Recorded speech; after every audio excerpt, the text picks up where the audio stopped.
Now Russia on a run. If you look at the past year, the main Russian index is up more than 35%.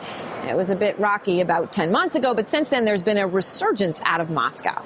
Last evening we had a chance to sit down with one of Russia's wealthiest men, Oleg Deripaska.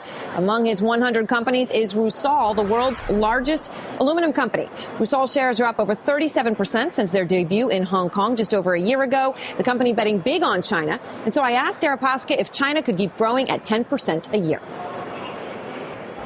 China will definitely grow till 2013. Then they have this leadership transition, and but the whole data and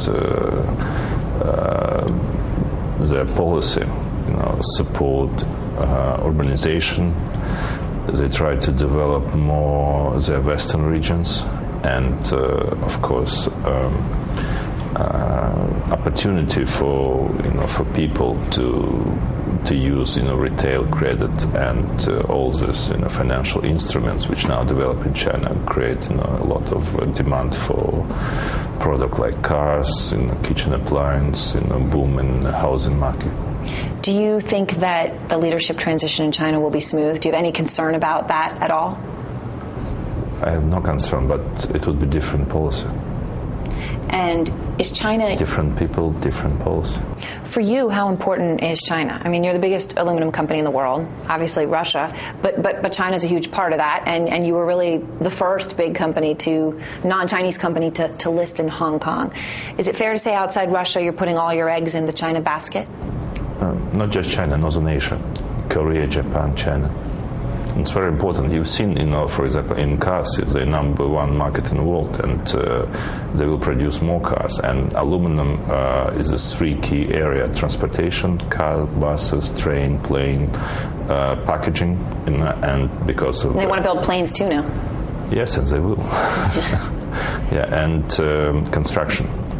And this is three key area for aluminum. And so do you think really everyone says this is the century for Asia? It's all about Asia. It used to be about America, now it's about Asia. Do you agree? They're very dynamic, and they, in industrial shape, producing as much engineers as they need.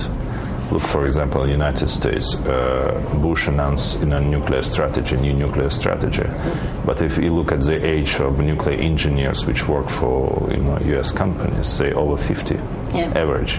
In China, they mid 30, maybe even younger. That's why it's a different dynamic.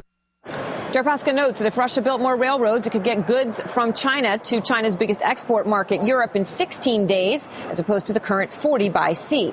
But China is only one of Deripaska's countries on his Triple Crown countries, as we're calling them. The rest are later on this hour.